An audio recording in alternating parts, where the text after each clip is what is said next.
think I've got a notion now there's living and being. Living was action,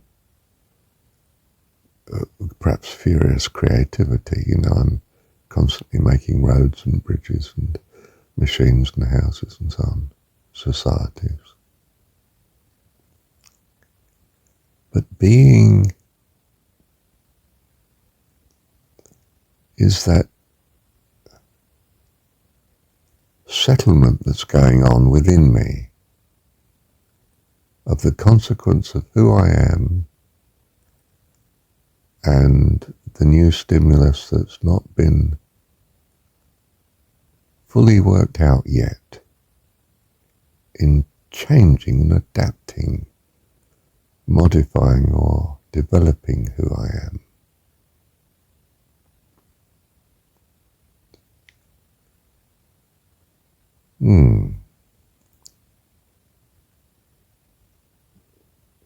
So until you come and sit a while with me, the thought of you, God, being with me has an astonishing transforming effect on who I am. Because my access to your mind, Father,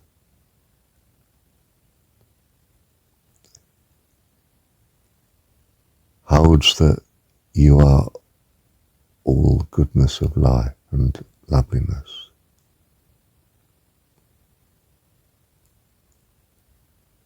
And when I just focus on that, and I may be focusing because of some outside influence, like I'm in a worship situation or someone's just said something that strikes me as profound, and I'm sort of intuitively receiving inspiration from it as I adjust to this new idea, this new influence that's come from the speaker, say, a person who I'm with. And in fact, just to be with some persons is heaven. They bring a loveliness of compatibility. Just their company, in fact, just the thought of their company continues to be transforming. And so we respond by saying, I love you. You are so lovely to receive in my thoughts and being. It transforms me into a mood, a state, a spirit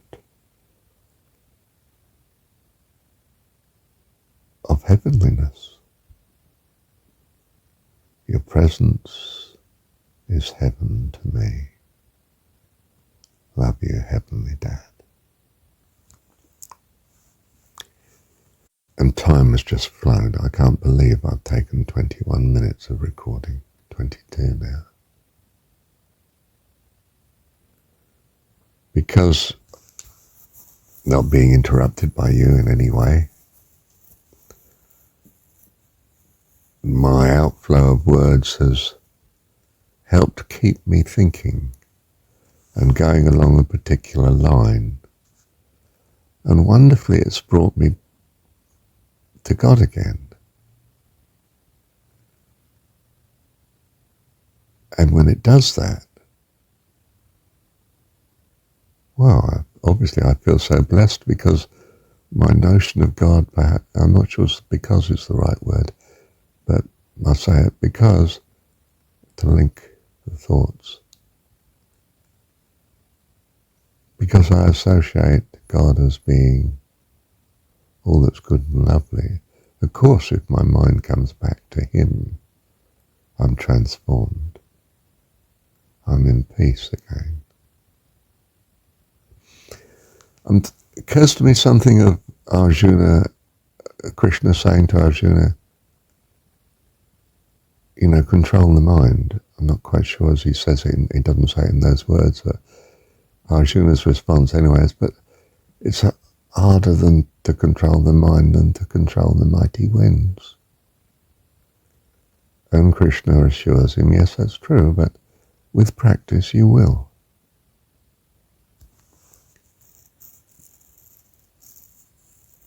So we control our mind in a rough and ready way. When we realize we're being angry, we look at it and say, anger.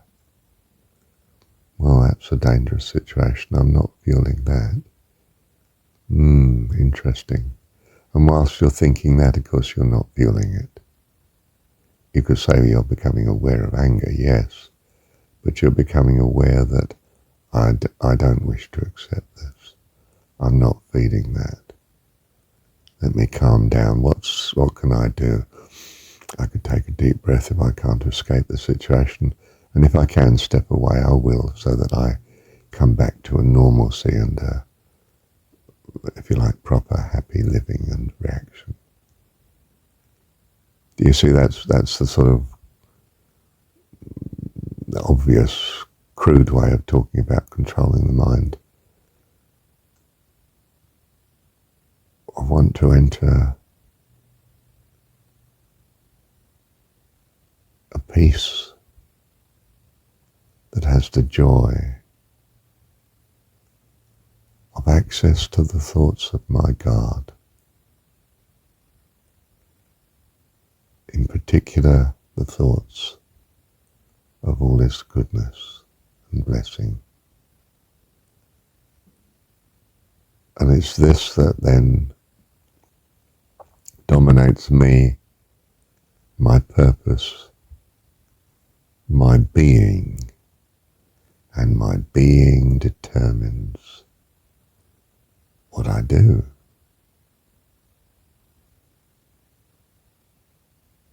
But more importantly, what I am to God. So we reflect back His glory and goodness and become lights in the kingdom of heaven, stars. Now, I think of stars not as planets simply reflecting back, but generating light. And it's our being that actually isn't just reflecting God's light, that starts to generate it back.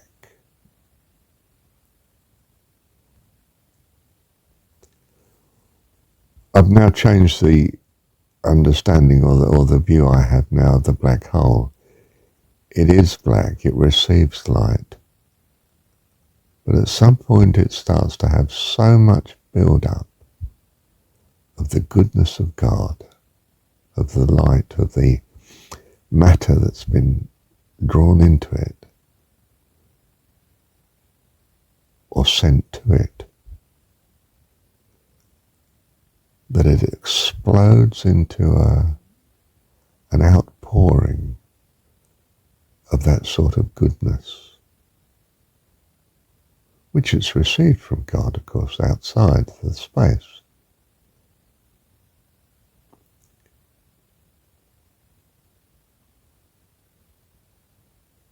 So I'm saying that the mind of God in the universe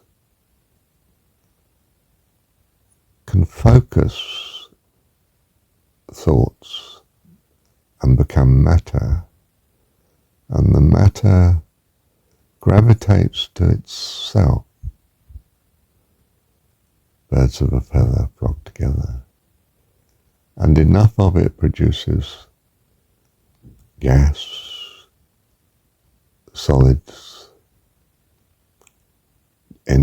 energy within is vibrating backwards and forwards. There's lots of thought going on, and at some point it starts to glow. You're actually generating, sending out thoughts back to the universe, to God, back to the mind of God. You're a child of God. Do you see?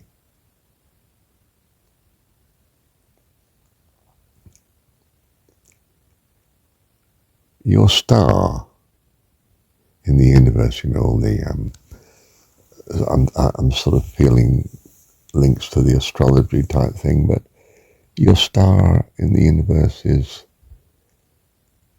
your timeless understanding of your being as a person in the mind of God, shining like in your tiny way. Each star shines in its way, an originality of goodness back to God. We become beings like him.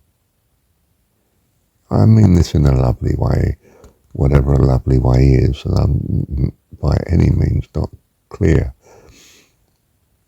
as what that is, of course, because I'm just a child, but in some sense we start to become more and more of the loveliness of God. We shine, we initiate goodness into the universe, energy ourselves, and this ripples off eternally into the mind of God's space at the neuron speed of whatever light travels at. And that may depend on the medium it's going through. In other words, the density of other thoughts radiating through the mind. And perhaps there are boundaries where it ricochets back, it reflects back again. And perhaps there are not boundaries, but the creativity constantly extends the boundaries.